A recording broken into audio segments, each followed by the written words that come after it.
Hello everyone. In this video, we will learn about the sum product algorithm and hidden Markov model. The problem can be solved in 3 steps. The first step is the forward algorithm, the forward pass. The second step is the backward algorithm and backward pass. So if the forward algorithm and the backward algorithms are known, the sum product algorithm could be applied. Step 3 is to combine the forward and the backward probabilities. The forward-backward probabilities are combined to compute the posterior probability of being in a particular state at a specific time given the entire observation sequence. That is, gamma t of I will represent the probability of being in state I at time t given the entire observation sequence O. This is the formula to compute gamma t of I, which is equal to the product of alpha t of I and beta t of I divided by the probability of the observation for the given model. Consider the simple hidden Markov model where two states S1 and S2 are there and three possible observations O1, O2, O3 are there. Let us consider the initial probabilities and the transition probabilities and the observation probabilities. For the very same problem, we have already worked out the forward algorithm and the backward algorithm. Now for the same problem, we are just going to see how to compute the gamma t value and how the sum product algorithm is going to work. Step 1, forward algorithm, that is the forward pass. Here, using the forward algorithm, we are computing alpha 3 of 1 and alpha 3 of 2, considering the two states and three observations O1, O2, O3. So for the first state and the second state, the alpha 3 values are computed as 0.029 and 0.00408 respectively.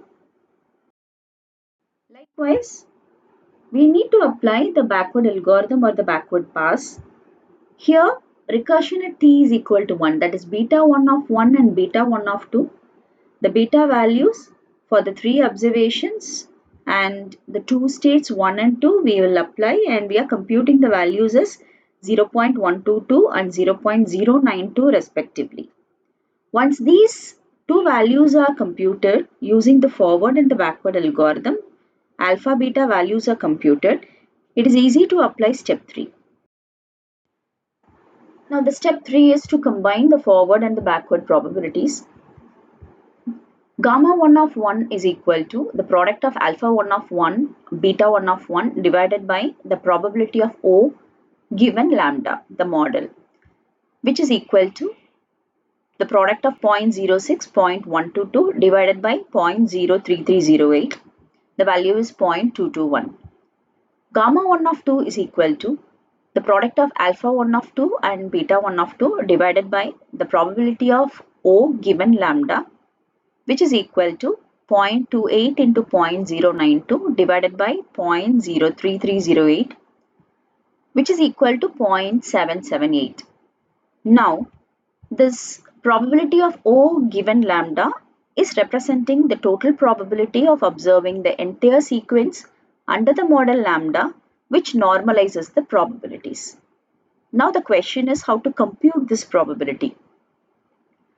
This probability, the total probability, can be computed using the forward algorithm, and these are all the steps.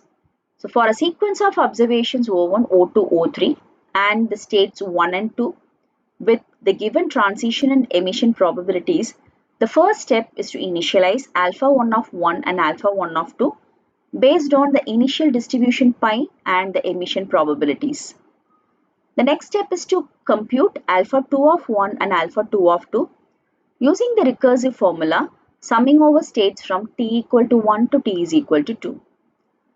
We will continue to t is equal to 3 to get alpha 3 of 1 and alpha 3 of 2 as we have three observations.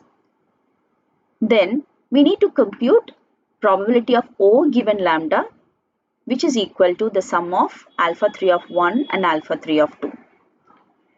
This can also be computed using the backward algorithm. The steps are, we need to set beta t of 1 and beta t of 2 to 1. Then we are computing beta 2 of 1 and beta 2 of 2 using the recursive formula for time t minus 1. We will continue to beta 1 of 1 and beta 1 of 2 for time 1. Then we will calculate the probability of O given lambda using this formula, summation of pi I into bi of O1 into beta 1 of I. Now, the sum product algorithm efficiently computes these probabilities, facilitating a number of tasks in the hidden Markov model applications. Now, in the equation given, gamma 1 of I equal to alpha 1 of I into beta 1 of I divided by the probability of O given lambda. In this equation, this numerator represents the joint probability and the denominator represents the total probability of observing the entire sequence under the model lambda, which normalizes the probabilities. Okay, why do we need to normalize the probabilities? By combining this alpha 1 of I and beta 1 of I, the complete probability of being in state I at time t equal to 1 can be computed, considering both the past and the future observations. Now, the combination of these messages gives the marginal probability, and normalizing ensures that the probabilities across all states sum to 1. Now, when we are taking this gamma 1 of 1, which is 0.221, the inference is there is a 22.1% chance that the system was in state 1 at time t is equal to 1. When gamma 1 of 2 is equal to 0.778, there is a 77.8% chance that the system was in state 2 at time t is equal to 1. So in this way, the sum product algorithm is efficiently computing the probabilities, and the combination of the messages alpha and beta are giving the marginal probability, and normalizing is going to ensure that the probabilities across all states will sum to 1. Thank you.